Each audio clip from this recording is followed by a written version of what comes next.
Welcome. We're very happy to have you here today. My name is Rebecca Martin, and I'm with the Grant Facilitation Team at the Rutgers University Edward J. Blaustein School of Planning and Public Policy, and I'm working to coordinate the New Jersey Inclusive Healthy Communities Training Series and IHC Academy trainings. Thank you for joining us today for the presentation by the staff of Allies in Caring, whose IHC project focuses on training members of the deaf and hard of hearing community as community health workers supporting other deaf and hard of hearing individuals in South Jersey. Before we begin, I have a few housekeeping notes. I'd like to let you know that we're recording the training today. We also have enabled captions for the event, and there is an interpreter. There are two interpreters, which will be highlighted as speaking continues, as well as the presenters. Spotlighted, pardon me. There will be time for questions and answers towards the end of the conversation today, so please feel free to add any questions that come up in the chat or hold them until the end, and we'll allow you to unmute and ask directly if you prefer. Given your interest in today's training, we'd like to send you updates about future IHC training opportunities. If you would like to opt out of that, you can send me an email, and I'll place my email in the chat in a moment. And then there are screen reader accessible slides available for today's presentation. And in a moment, I will also place a link for their download in the chat as well. And then finally, I'd like to take a moment to express our deep appreciation to Perry Neron and her team at the New Jersey Division of Disability Services for making this training series and the IHC grant program possible. Now, without further ado, I will give the floor to Allies in Caring. Thank you so much for the invitation to share our experience with everyone. And I also want to start by thanking Perry Neron for her vision. I think it's a remarkable step and that she offered this. And to Jen, Herb, and you, Rebecca, for all your support. And of course, my team, Octavio, Luisa, and Ron, who are amazing, and you'll discover more about their wonderful contributions, and Carrie Pogue also, who has been a consultant for us. And I just want to say a couple of words about why this is so important to me and to each one of us in the team. I'm a child of deaf parents, and I also have two deaf siblings. And so from a young age, 5 or 6 years old, I started interpreting for my parents and my siblings in Mexico, where we don't have the American Disabilities Act. And so my brother and I, who are here, an interpreter for my deaf siblings since elementary school to high school. And so that was fun sometimes and sometimes hard. But I always, in my heart, long for a community effort, because people used to, like teachers and my relatives used to say, help your family, help your family. And sometimes it felt like I wish more people were helping my family and supporting their well-being and health, and that it would not be only on the few relatives. So you'll see, you'll think that in the United States, because we have the American Disabilities Act, that the deaf people and their relatives have more opportunities and resources available, but it's still a struggle. Interpreters are a treasure, and it really sometimes very difficult to find interpreters, and not all the organizations and agencies can or want to support having an interpreter.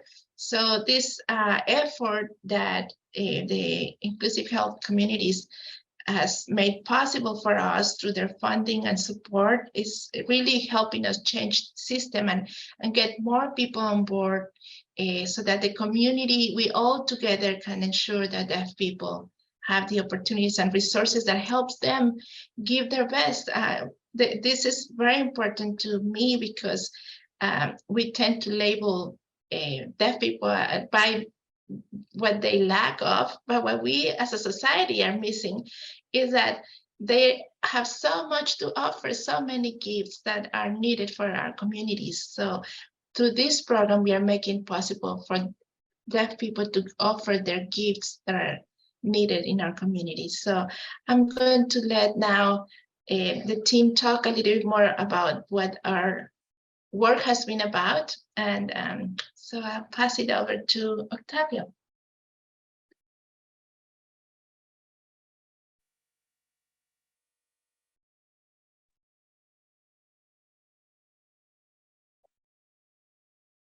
Hello, everyone. My name is Octavio Maldonado, and I run and coordinate for the South Jersey and Hard of Hearing Coalition for the Alliance in Caring. So I'm very excited to be working with all of you today.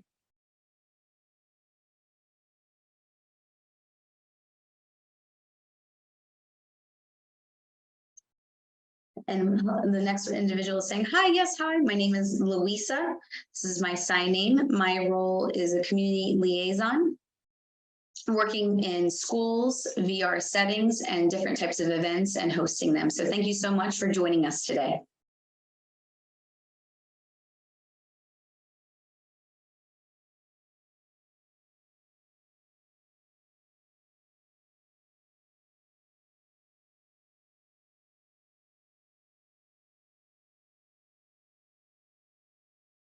Hello, my name is Ron Apkowski.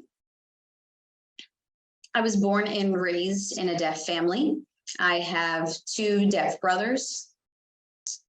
I went to a school for the deaf in New Jersey, in Trenton, Katzenbach, K through 12.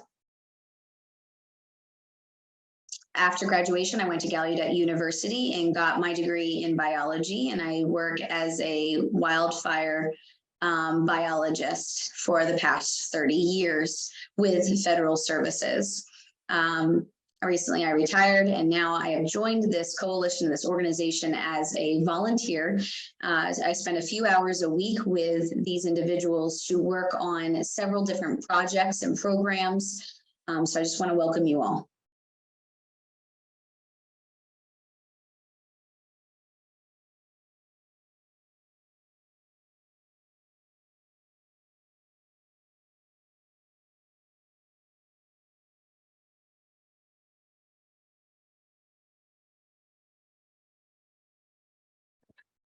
I think it's the agenda, Octavio. Okay, I'll go ahead. So we are going to cover, the team is going to cover, like, just give a background of what are the barriers that deaf people experience so that you have an understanding. What are the services that we are providing? The benefits of creating an inclusive workplace that has been the focus of our initiative. And also we want to give you some tips for all of you who want to create more inclusive workplaces, how you can make it happen in your organization, and how you can make services available for deaf people. And then just some discussion about autism, that maybe it's a new concept you haven't heard, but it's we are going to share from the perspective of deaf people, and some remarks about the American with Disabilities Act and the purpose and why we need a pipeline of deaf health professionals. So that's what we are going to cover today.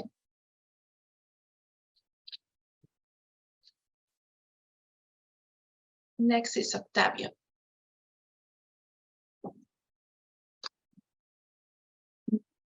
Next slide. Perfect. So that we have several barriers within the deaf and barriers within the health and well-being of the deaf community, and there are several issues and discrimination in regards to different culture that is different than the hearing community.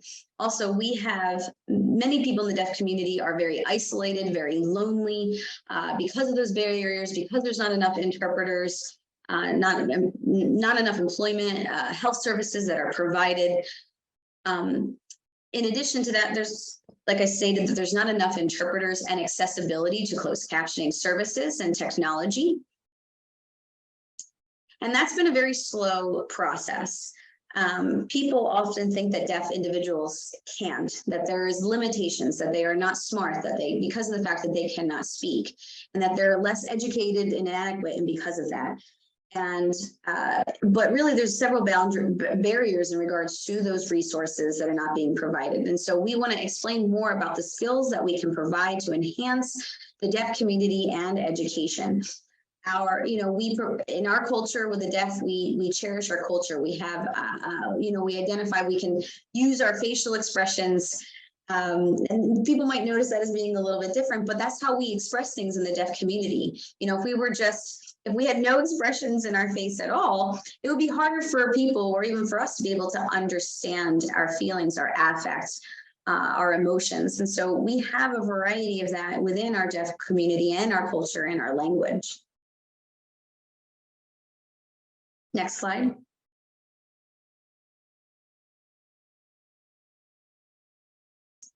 So as you can see here on this slide, I just wanted to kind of briefly touch on this. We have a collaboration of different services. We have workshop trainings, we have social events, we have deaf spotlights, we have ASL classes.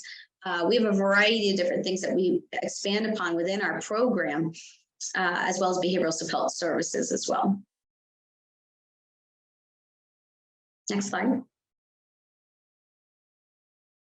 As you can see, we have a collaboration is essential, not only with the deaf organizations, but also within the state agencies, other public accommodations, hospitals, schools, other resources that can benefit, that the deaf culture can actually support and advocate in regards to certain avenues. It really is a collaboration. And what that really, in some cases, some people see that collaboration as a barrier, but it's our goal and our mission to be able to provide those resources, to provide that education, to be able to show that we have deaf programs and accessibility that not only benefit the deaf, but also, individuals as a whole that might not necessarily be aware. We want to be able to collaborate our community together versus segregate them, I guess you could say. And that is why collaboration is essential. It's an essential opportunity because we do not want, if other people has certain skills, abilities to enable them, that is a perfect partnership for us to be able to collaborate together, to work together as a whole. Next slide.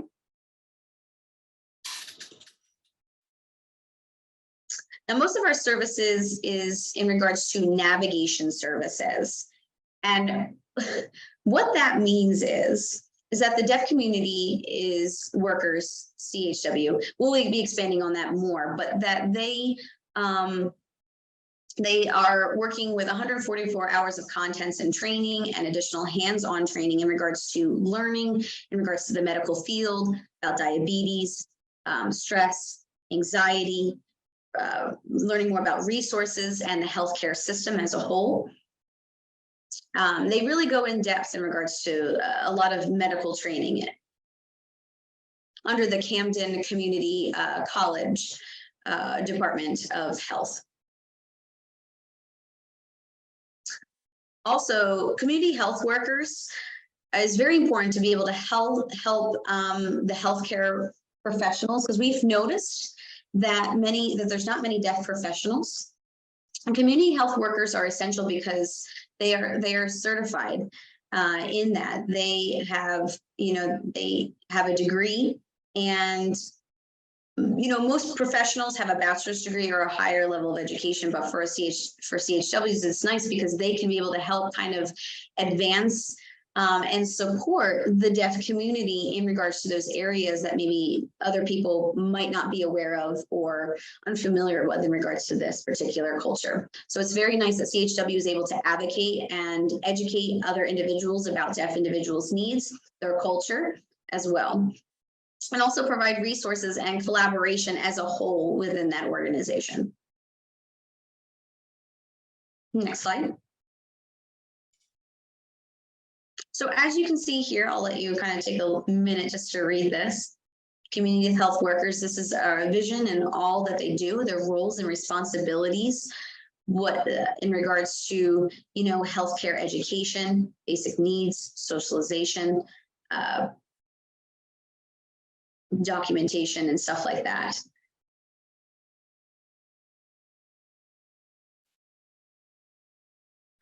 We help social workers and other professionals and stuff like that navigate within the deaf community and providing resources and such.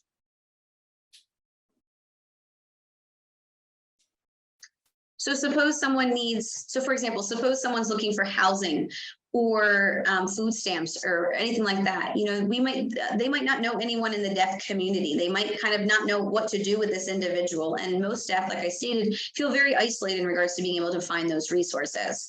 And so sometimes, especially at hospitals or in other healthcare facilities, deaf individuals feel extremely overwhelmed. In most cases, those words, the terminology is extremely complex at times. And so, you know, community health workers are able to kind of bridge that gap, accommodate a little bit, match the language needs, advocate and create clarity and understanding within a very complex environment, because, you know, English might not be their first language. And so we help kind of bridge that gap a little bit in regards to advocating and supporting in that role. And also, we are experts, obviously, within the deaf culture and the needs of that. We have video relay interpreting services.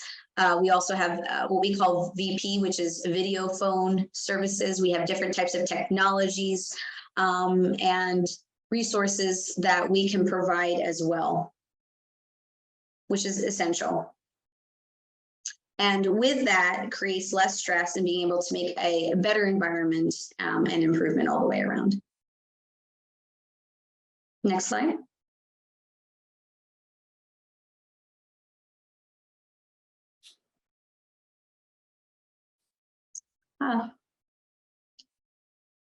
Okay. So now I want to talk about workshops and trainings. We have them on a monthly basis, and we have various events on different topics in regards to healthcare or going to different types of places and presenting, in the hopes of people learning for their benefit and for application. It's not just for learning, but they can also help us as well, because we have services that they need and vice versa. And so we want to be able to partner with, you know, domestic abuse centers. And so we have monthly different topics and events that we are constantly rotating on a monthly event, monthly. And then we also have very successful workshops and trainings that we have established as well, in regards to workshops and other different types of trainings in very different places in various different topics. Next slide.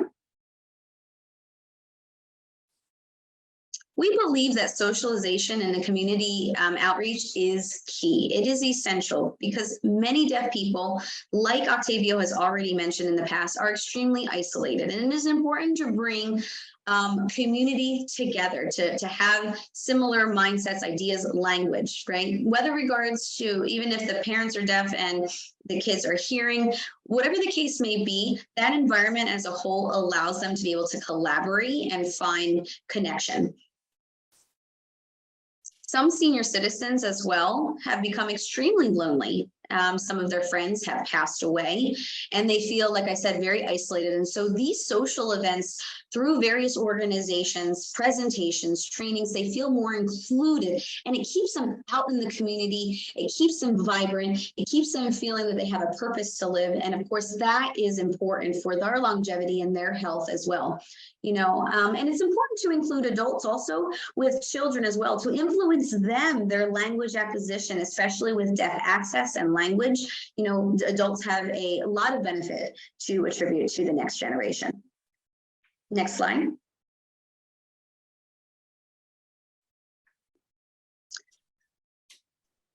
Since about January, we have been doing what we call Deaf Spotlight. And what that actually includes is we want to hear from deaf individuals to show people and also deaf youth that we have deaf leaders, that we have that deaf role models, and that there are various different deaf individuals that can be, you know, that in regards to that can connect with them in regards to their life, their family, and different roles. We have 8 wheels. we have 8 wheel.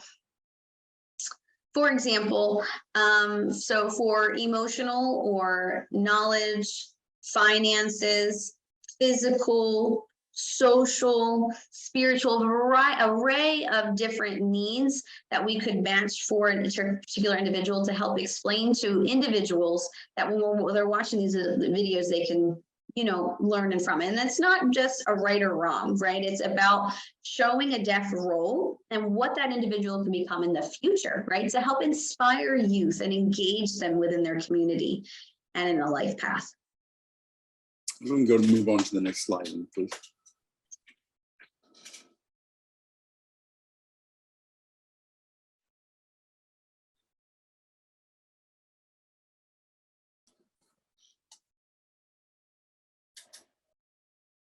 We do provide ASL classes, American Sign Language classes. And the purpose for these classes is to provide support for those hearing persons who might want to learn a little bit of sign language. And that would allow them to socialize with deaf persons. They wouldn't have to necessarily be a barrier there to communication. And when a person feels like they want to continue to learn, they can advocate for another, or they can in turn advocate for other people once they have that language.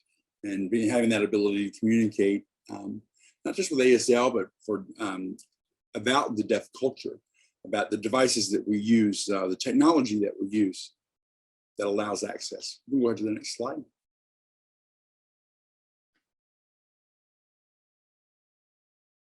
All right.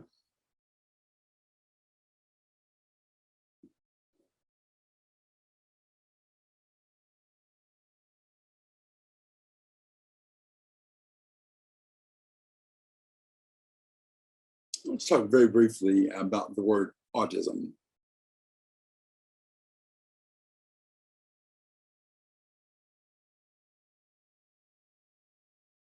Deaf persons have historically had a challenge, access to resources and funding. We may not even know that there are resources or funding out there available to us and that we might be able to connect with. And one reason is autism. It's the perspective of hearing persons, or the attitude that hearing persons might have about individuals who can't. I don't think it's intentional. It's more about their ignorance than it is anything else. It's about their ignorance of the deaf community and what our needs are. And it's sometimes just about educating people about exactly what we need. Who are deaf people? What's our culture? How can we fit into the mainstream in society in general? I thought there's definitely a disconnect there, and there's some segregation, and there's a perspective or perception of us as a group of people, and that we're broken, that we're disabled, and that we need to be fixed. And I think more than anything else, we want to tell them it's you know, we may not be able to hear, but we can. Instead of that, we have all these accessible devices and interpreters and other access available to us that will provide more equal access for us. And it's just about educating people about those resources. Just looking into deaf and hard of hearing people in society and how you benefit from that. I think it's just becoming more cultural sensitive with the different groups of people that are out there and how what our needs are, what our traditions, our cultures, our communication looks like, and how we might be able to be involved in your communities as well. And I think that would that increasing cultural sensitivity would allow for that. I think deaf people become very creative problem solvers. I think a lot of groups out there are. We come up with ideas that are best for us, that what works best for me and other people like me.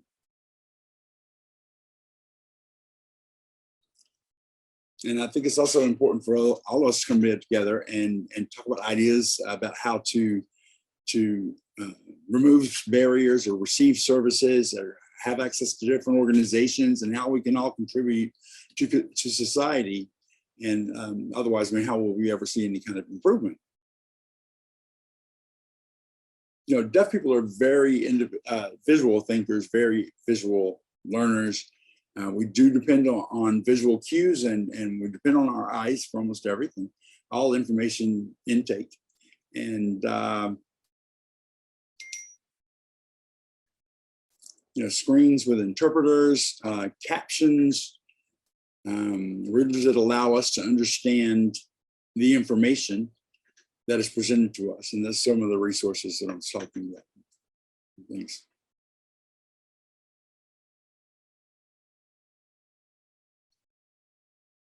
I think we move on to the next slide, please.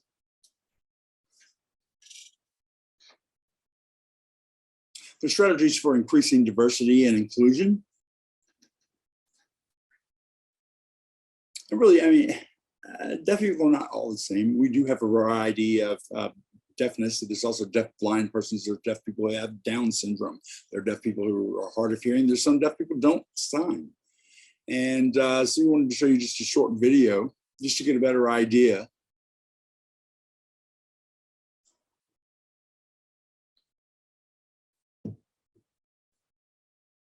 I also just want to talk about why a deaf person might be hired and what resources might be able to you might be able to provide them with to let them do their jobs. If you're thinking about maybe, well, we don't know anything about working with a deaf person, then we'll give you a little bit more information about that.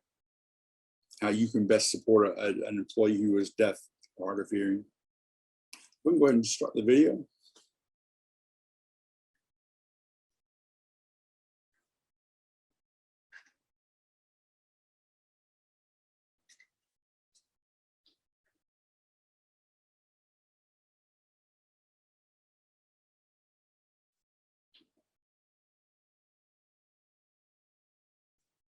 Is there sound on the video?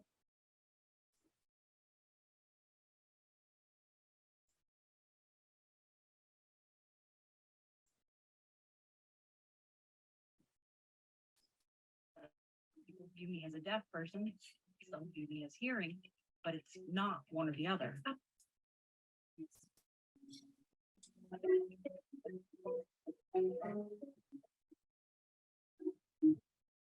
This is a spectrum.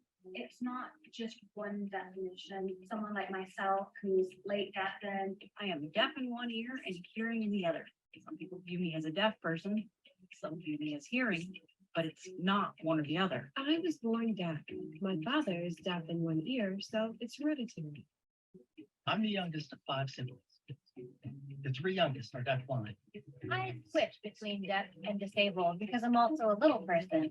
Being deaf is a big part of who I am, but that's not my only identity. I'm a person of color, biracial, half black and half white, and gay. This is a condition I have. It's called Usher syndrome. It's a hearing and vision loss. I grew up oral. A lot of people consider me hard of hearing. People do call me hearing impaired, but I'm not. I'm deaf. People think being deaf is a bad thing, but I see it as a positive thing. The culture, language, and history make me who I am today. The deafblind community, tactile ASL, use of space, the culture, all became a part of it. I'm learning little by little about tactile, and I can't wait to learn more. I am most comfortable with speaking English. People with additional disabilities have to think about access and what they want. Do they know what they need? Throughout educational years, I used note takers. I didn't have interpreters because I didn't know sign language. I didn't know ASL until I was 14. I used huge speech. and was mainstreamed throughout high school. I went to a public school in the morning, then a deaf school in the afternoon. It was the best of both worlds. The instructors used ASL, which I found to be more inclusive. I was in both deaf and hearing classes. I wore that bilateral hearing aid cinched across my chest. Very unpleasant. I got a cochlear implant when I was 15 and went through intensive speech therapy. In high school, I would sit to the far right, since I could hear on my left side. In large group discussions where there's dynamic conversation, I use interpreters. In my own experience, captioning and interpreting together are the most effective. I want more of a long-term designated interpreter. Someone who knows me well, who knows my work. As a Black person, I want my interpreter's voice to match me. My culture can't be overlooked. People automatically think deaf people are all the same, but that's not true. We have layers upon layers. When you meet us, have an open mind and open heart.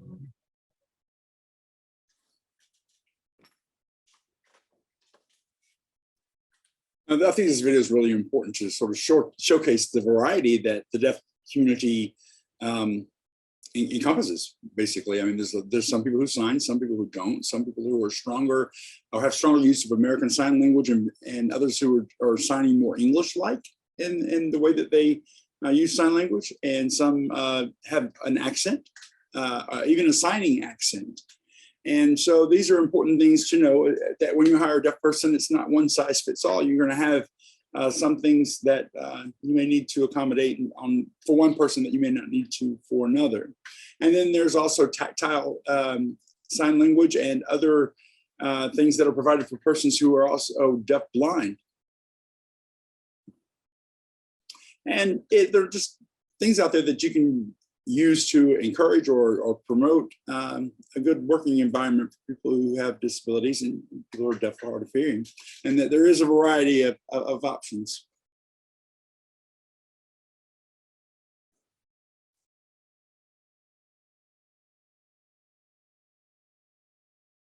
And so I wanted to introduce you a little bit to our staff. We have an ASL teacher, and a person who teaches ASL classes once a week, and this is No, it's actually Octavio and Luisa are teaching sign language, analyzing, caring to the staff so that the hearing staff can communicate with the deaf staff.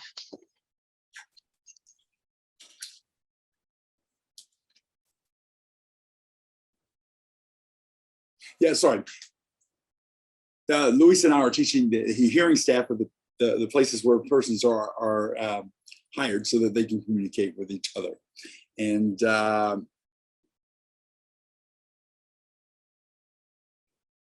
a short video we want to show you.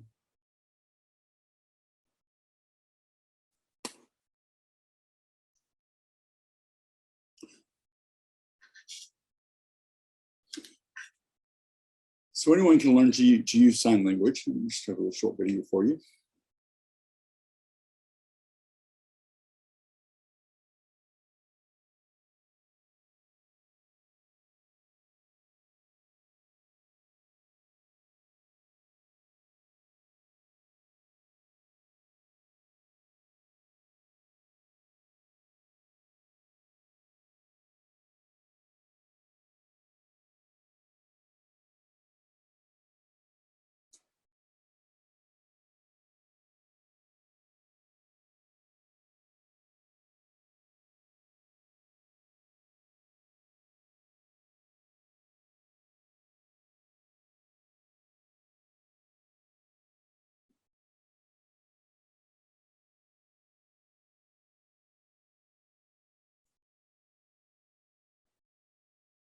All right, thank you.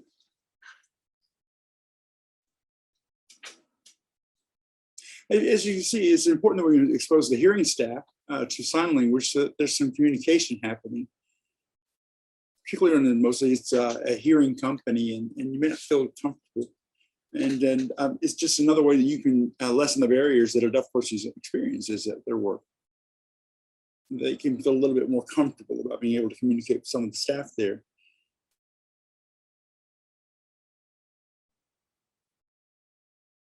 So Lucy and I are trying to teach hearing staff that you know, they can learn this language, that there is a rapport that they can develop with the deaf persons working for them. Sometimes you'll write back and forth. Sometimes you might use gestures, and it depends on who, the deaf person, on how effective that might be. But there's still being exposed to different things about deaf culture, and just prepares you a little bit more for working with a person who's deaf, hard of hearing, and be able to consider hiring one in your company, other hospitals or other healthcare settings.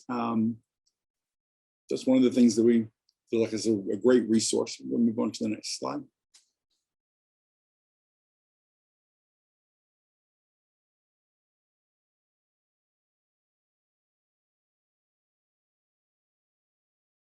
So let's talk about direct communication. Direct communication for a person who's fluent in American Sign Language, we have two different columns here. And we'll talk about one as a deaf to deaf person, or it could be a hearing person who knows sign language. So it's direct communication. And by indirect communication, we mean someone who's using an interpreter or some other form of communication in between, or bringing a third party to provide that communication.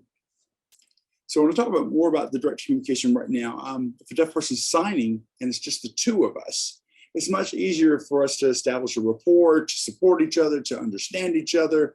There's a clear message there, there's interaction, and there's probably less words that are needed. We can get right to the point. Our tone of voice, what they mean, the intonation, how they're expressing themselves, that type of thing is much more readily accessible. And how we might problem solve between the two of us will be much easier because it will be a very direct communication. Also understanding a little bit about deaf culture and what the preferences are in regards to that. Now moving to the interpreter, it's a little bit different. Using an interpreter means that there is a third party involved and you're opening your process to another person. It takes more time. I have to sign. The interpreter will then speak what I said to the hearing person who hears it, and then they'll make their response, and the interpreter will sign back to me what's been said, and I'll watch the interpreter. It just takes a little bit longer. It is a longer process.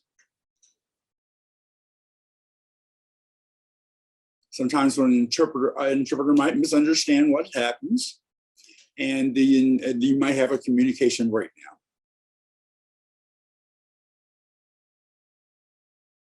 But the increase in communication time is one thing that's to consider. Sometimes a deaf person might try to communicate through their emotions, and they feel like there's not that disconnect. There's a little disconnect there because they have to navigate through an interpreter. They're not able to express themselves as clearly, and then maybe filter out some information as well. And then there's language choices. Now, they may not have a way to explain how this person's feeling. There's also a risk of transference of information, and that happens quite frequently.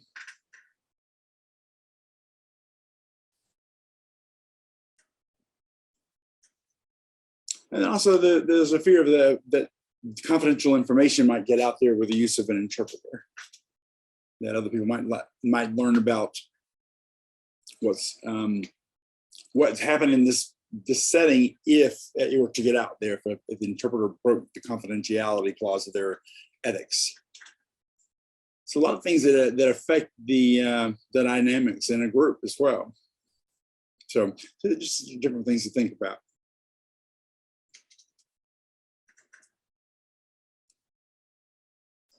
You know, some agencies have really great processes, and others, you know, really depends on the place where the person's working. They have a deaf person who has an accent. The interpreter may have an accent as well. Whether they're from the east or west, and they may sound just a little bit different. There are also different dialects within sign language. So it's go ahead. And also interpreters in general, you want to make sure that you feel that connection with that interpreter. That way they better can understand you and vice versa. And once they get used to your signing style, it's just more fluent as far as communication. Because if you're constantly adjusting to a different accent or to a different signing style, it can really kind of delay the communication process. Okay. Next slide. Thank you.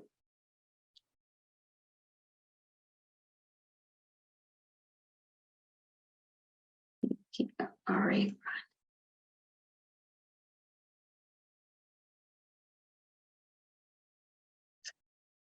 Now, it's very, very important in regards to accessibility. We have several accessibility issues. We experience them on a daily basis.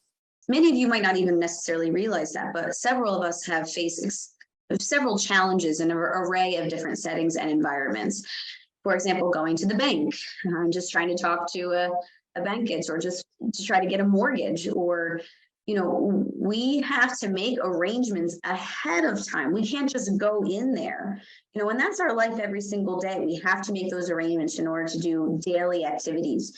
And that takes time to set up, which is something that, as hearing individuals, right, most of us don't even have to think about it in that regards, but we as deaf individuals have to think about setting up appointments.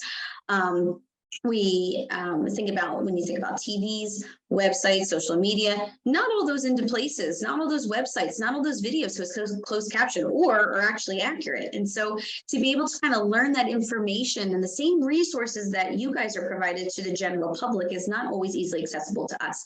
And deaf individuals are hungry for information and learning and knowledge as well. And unfortunately, on a daily basis, we experience several frustrating moments. And so it's very important on a daily basis and in our life to be able to have accessibility and opportunities for interpreters, for closed captions, for having screens that are more visual and graphic as far as pictures and such, different tools that we can utilize to gain the same equality of information that is accessible to all for everyday life, to provide that inclusion, to provide work opportunities, training opportunities, and opportunities to feel more included and equal, not just us against everyone else in society, right? But to create that environment where there is fairness, that we're not, we don't want to beg. Deaf individuals don't want to beg for access. And so all we want is to be able to have the same independence and inclusion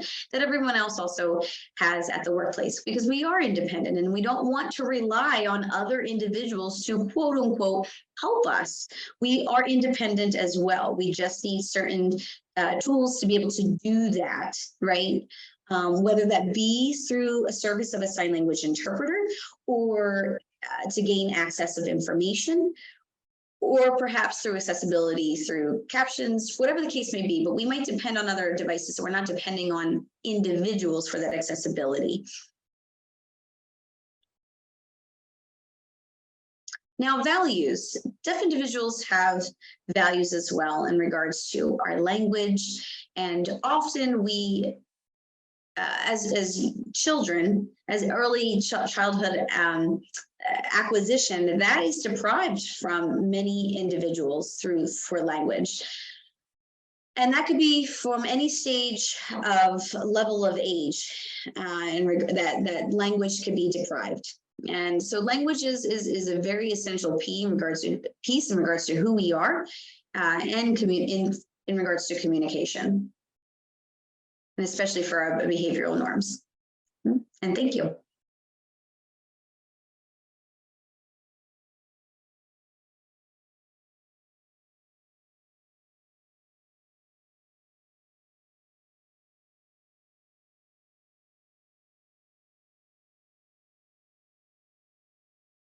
So I want to just make a summary. So we, Octavio, Luis, and Ron have been sharing the work that, thanks to the inclusive healthy communities we are doing in the community, both internally, creating a culture for the staff where other members of the staff can learn to be inclusive, and then in our larger communities where deaf people among each other and among agencies that provide services to deaf people, we start collaborating.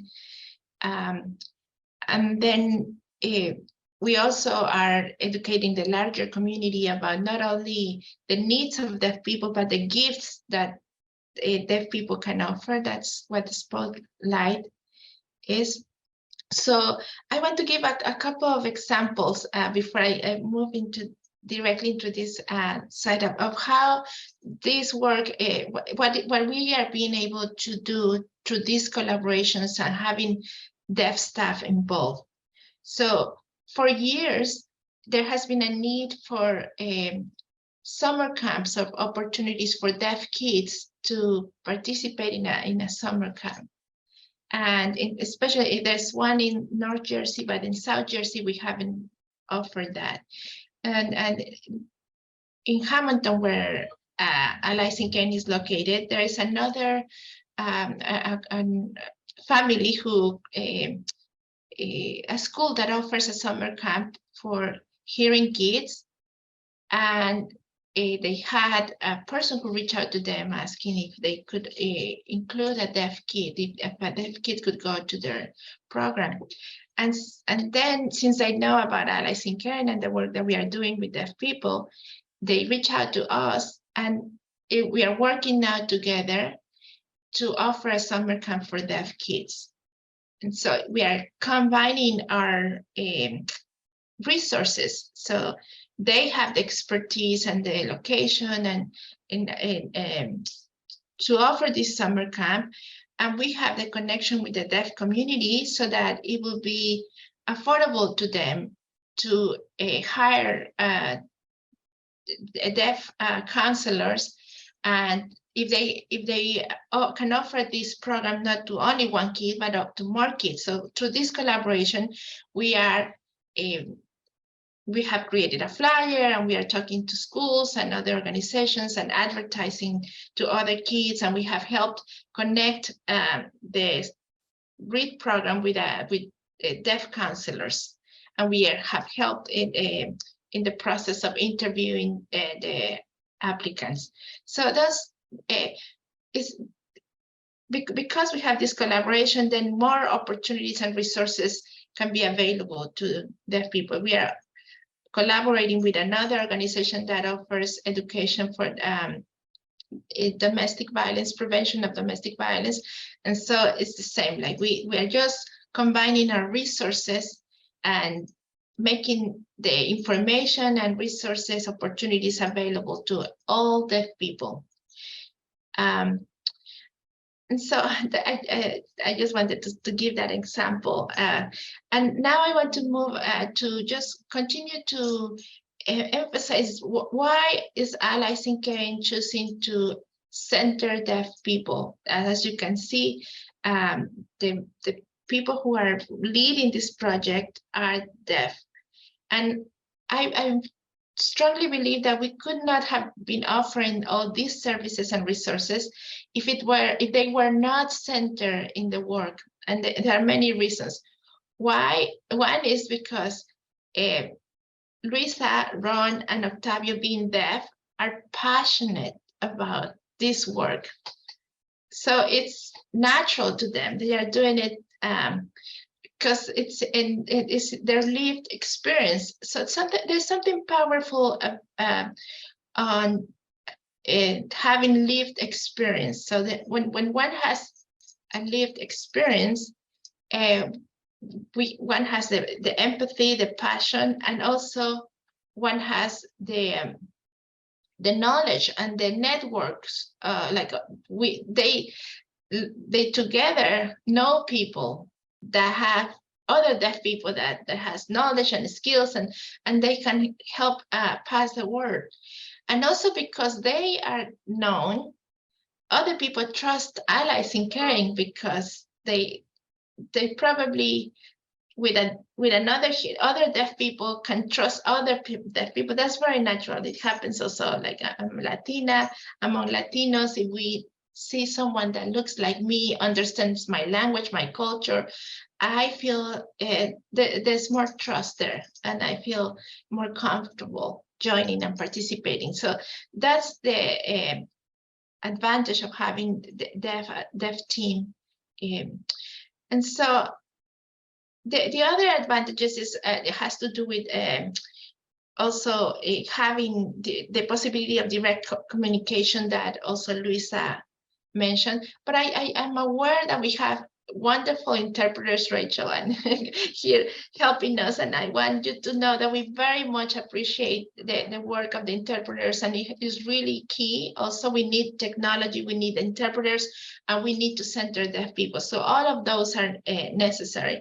And we are talking about, for example, when we talk about the risk of breaking confidentiality, we know that there are interpreters who are great and who are follow the privacy requirements, but yeah, just talking about other instances. But we have a lot of respect for you as interpreters, and I'm going to go over a couple of things just for us to even those who are there are interpreters who are not certified, or relatives or friends who sometimes interpret for others, and that the community is not aware when sometimes a doctor, a nurse, or a teacher might ask their relative to interpreter, that there are some risk with that. And so that's why we want to mention this.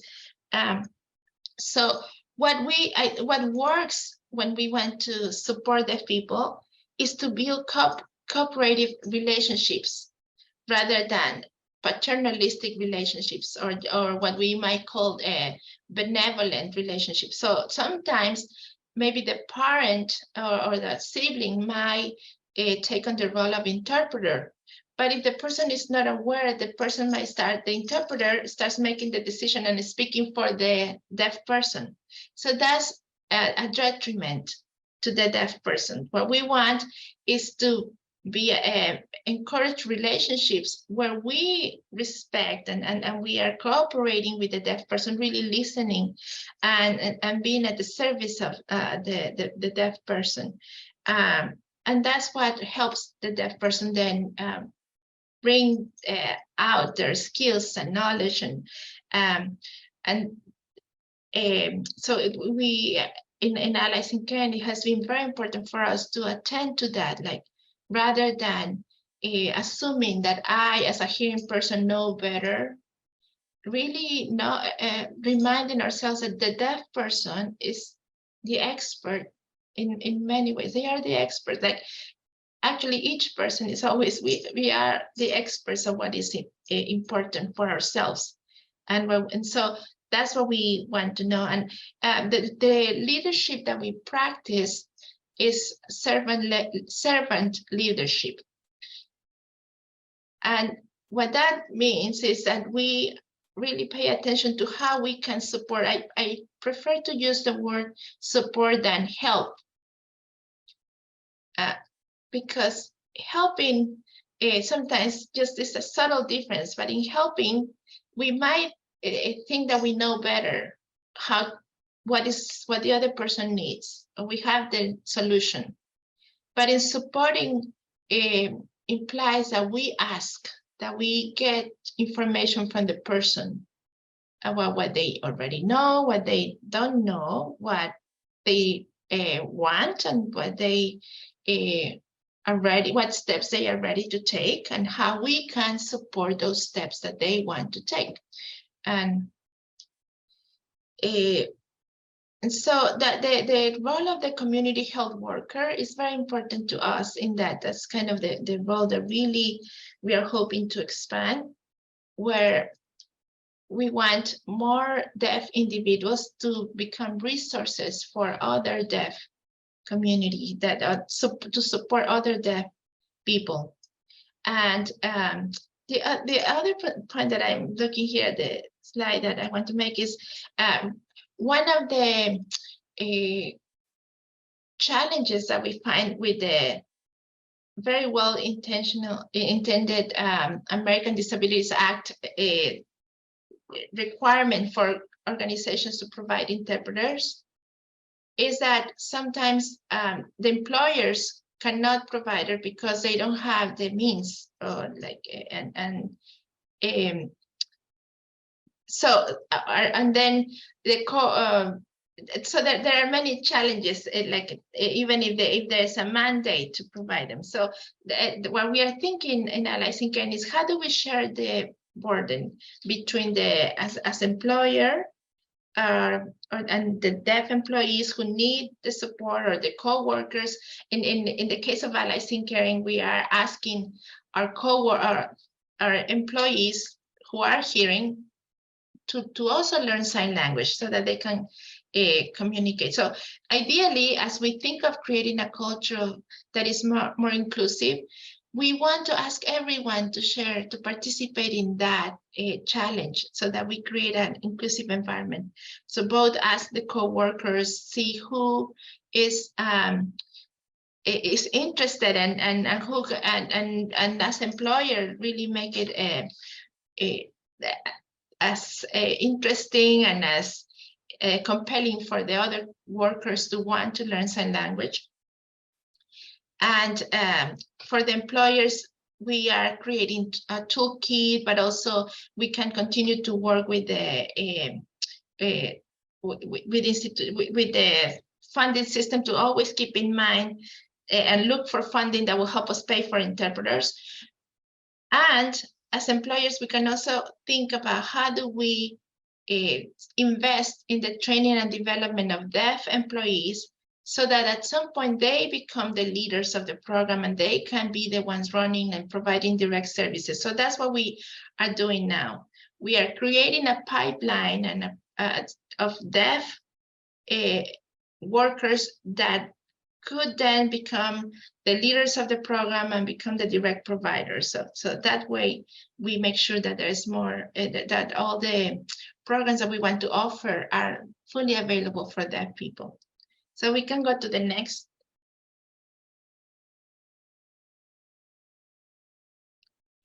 And the advantage of creating a pipeline of deaf health professionals, one of the advantages is that then we will have, there will be more direct communication between deaf recipients of services and the deaf providers. And we know from research that when there is direct communication, we need to have better health outcomes for the patients for many reasons. One of the reasons is because having a person that looks like you, that relates to your language, there is a sense of empathy and relatedness that is important, that helps develop the relationship. But also when someone, as I said before, if somebody has lived experience, they also have a lot of resources that they can offer. So they have more information, like a deaf person knows what other nurse in what town is uses sign language, or like where can you go to socialize with other deaf people, or where can you find what kind of apps can you use to communicate, or what kind of events you can attend where other people will be there. So a deaf person has a wealth of resources that happens. So like in the Latino community, in the Black community, that when you have someone with lived experience, you suddenly have access to more information and more resources, and then also a sense of hope that comes from seeing someone like looks like you, that is taking a leadership role, that is has managed and overcome adversities and is doing well. So it's a lot of benefits come from that. Another advantage of creating a pipeline of deaf professionals, I hope that this also other organizations who are working with blind people or with people with other disabilities will consider an investment in creating this pipeline. Okay. They will see also that one of the problems that exist in the disability community is the lack of employment. meaningful employment. So we can only, through this initiative, we can also create employment opportunities that contribute to the health and well-being of deaf people. And also we will reduce expense in interpreting services. See if we have more deaf direct providers. In addition to that, we can improve access to services for deaf and hard of hearing people, because if you have tried to find ASL interpreters like we did this time for this very presentation, it's a struggle many times. Interpreters are wanted by everyone, like so many agencies, and they are not sufficient. So that would also make sure you will make sure that you can improve access to services for deaf people. And also, if you're concerned as an employer, if you hire deaf individuals as providers, how they will do I want to say that this is much more easier now with technology. We have closed captions, we have email, online messaging, texting, so you can, and there's so many apps that you can use to communicate with deaf people, so that speaking or calling or hearing is not as required as it used to be before. And you can also, through video conferencing services like Zoom, or you can use interpreters sometimes, and so it is possible for deaf people to participate in meetings using remote interpreters.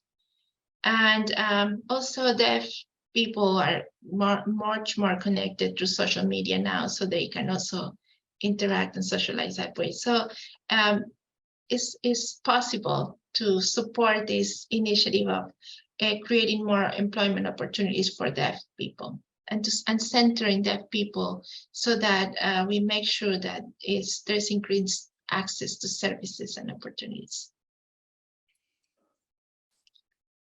Next. So I think this is, I just want to thank you all for your time, and invite you to continue learning more about the deaf community, not only their needs, but their talents, and to consider supporting deaf people to join your team and work with you. And we are here to support your efforts. We can share we have a toolkit to help you navigate, including deaf people, both in the services that you want to provide, or if you want to hire someone deaf for your team. So thank you so much for your attention.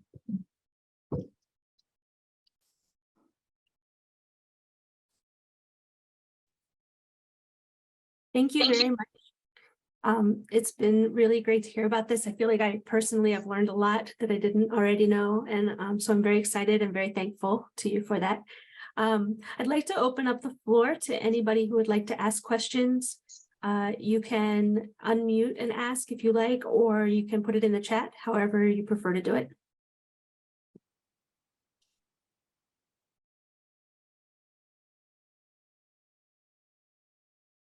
I guess while we're waiting for other people to ask questions, I will ask one. As someone who would like to be a deaf ally, what are some of the first steps that I could take to be sure that I'm making things more inclusive, or supporting deaf culture in my region?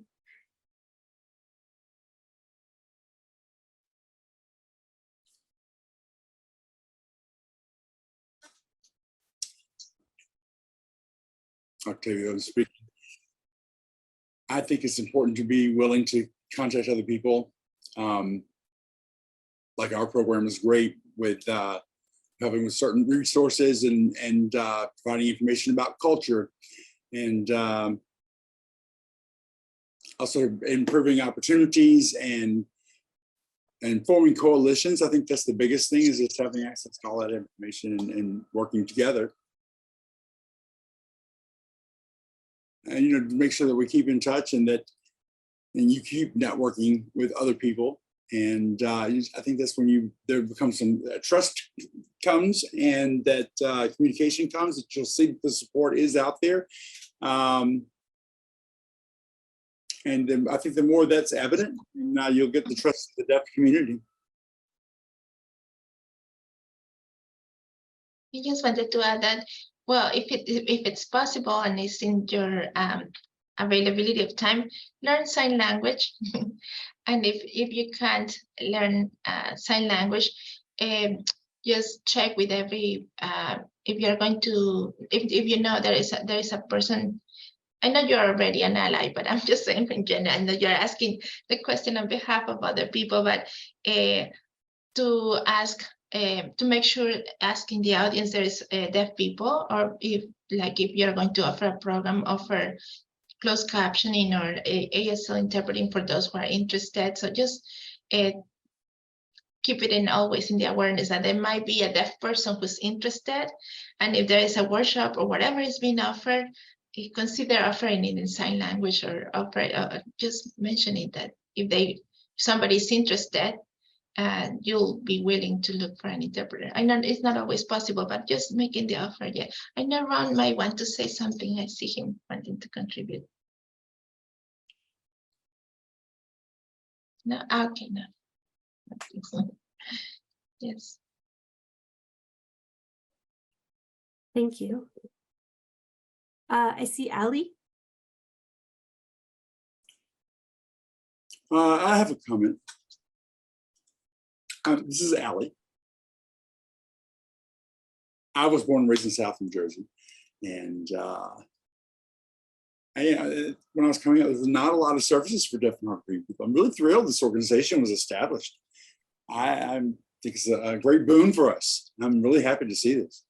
And I was interested in seeing your part about building community and the accountability within the community.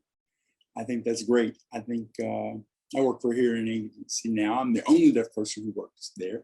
I do teach American Sign Language to the hearing persons here, how to use interpreters. So the burden's not just on me.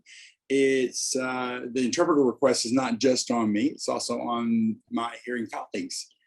And so that my colleagues also know what to do, what's expected. And I think that's been great. And I really appreciate your presentation today. Thank you.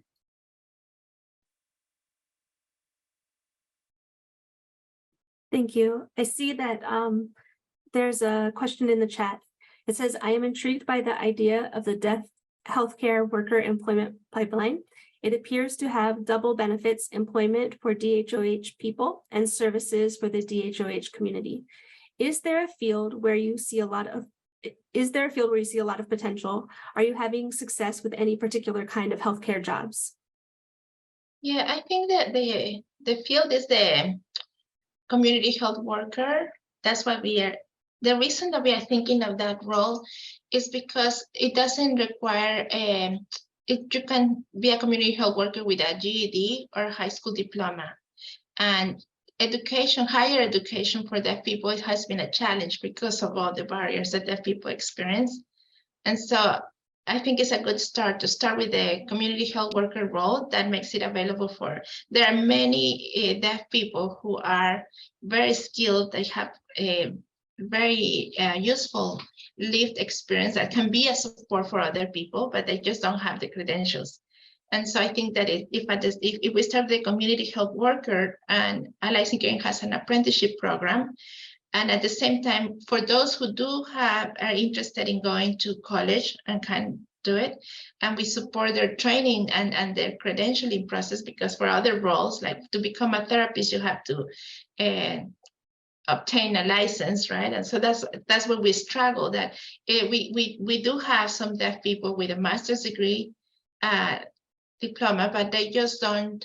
They have struggled to pass the licensing test. Like they tried 3-4 times, and it's just because it happens with other languages too. But I don't know where you are. But like the licensing process, there are many barriers for deaf people that they can't pass the test, because the test is kind of very English skill based rather than anyways, I don't even, but it's just very difficult. So at the moment we are working with the community health workers, supporting other professionals with higher degrees to pass their test so that they can become therapists. But I think in other fields, the nursing, I think is the same in other fields, that the test is a barrier, passing the test.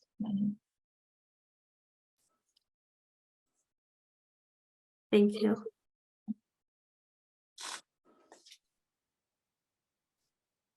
I think just keep in the back of your mind that many deaf people experience employment barriers. Because English is not their first language, and typically American Sign Language is, there are a lot of deaf and hard of hearing people who have had language deprivation experiences as well. And 90% of all deaf children have hearing parents, and hearing parents are inherently born with the ability to sign. And so there's a lot of different things they never learned from their parents, just never had access to it, things about finances or things, other things, and deaf people have been typically and historically isolated. And they don't learn this information until they're exposed to it at a much, much later age. So if you think about all the things that you just learned through osmosis by the ability to hear, they don't have any of that access. And so it isn't until Adverse childhood experiences of language deprivation. Yes. Deprivation has, led to some of these other barriers, and so there's a lot of, millions of people may have experienced this around the world, unfortunately, and so there are a lot of barriers out there. There's things we can overcome. There's also other barriers: drug use, resource availability of resources. And then there's the hearing parents' responsibility for their deaf child and how they have access to the world.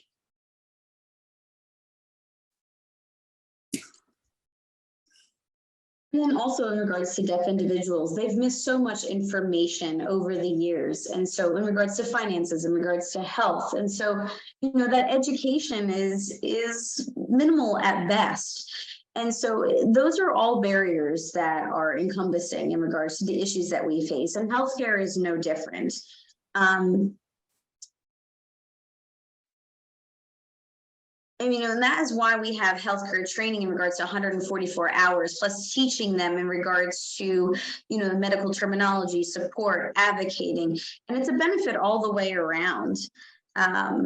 It increases the percentage of unemployment rates as well in regards to that. It also helps create jobs. So, thank you.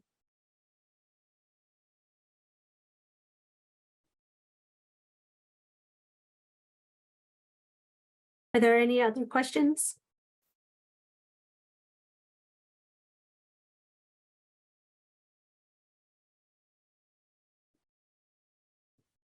I want to mention something that that working like I'm thinking how do I put this, because of precisely what Octavio mentioned, that deaf children experience language deprivation because most of them are children of hearing parents who don't sign, so they don't have the same vocabulary and information that we just get very easily. A lot of what we learn and know is because we hear it. So, and we are sometimes not aware of how much of what we know is not because we are reading books, but really because we are hearing from the radio, from TV, from going to the Wawa and you hear a conversation. So a lot of, we get so much information from there that deaf people don't get. So even like people with a bachelor's degree, who have a lot of intuitive knowledge and have a lot of concept ability, and visual ability, don't have a good writing skills. And so I see that employers sometimes hesitate to hire deaf people because they think, well, like when I see the writing, it doesn't seem professional. It doesn't seem like I can trust this person, or how is this person going to communicate? But so our team has been very creative. Like they have found their ways to improve their language skills. So I do think that to create this pipeline, we need to really have an open mind and an open heart to know that actually the people who need services don't need perfect English skills. They need a good a person who has the capacity to build good rapport, a person who cares, who has the information, who can communicate with them. The person doesn't need to have someone with perfect writing skills. And so as employer, we need to be more flexible and really think about that and continue supporting our staff in developing their skills, their English skills. But that I think that's going to be important to us. Thank you. Mm-hmm.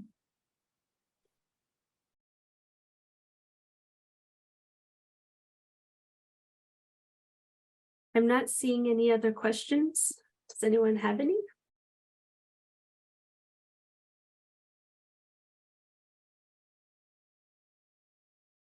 Dawn says, great presentation. Thank you. I saw it. Yeah, thank you.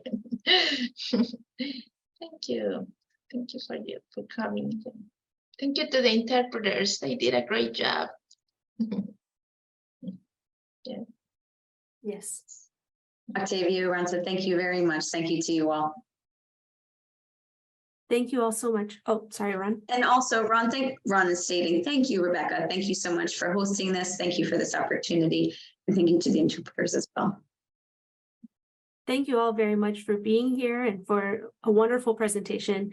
I also have to say that the interpreters have been instrumental and I really appreciate all of your hard work today. And we want to always make sure that we thank the Division of Disability Services who made this possible. And I think personally, this has been one of my favorite webinars we've done so far. And I just really feel like you've given us so much information that's really useful and hopefully will help us throughout the state to make a more inclusive experience for people who are deaf and hard of hearing. So thank you again. And thank you to everybody who participated. Have a wonderful day. Bye.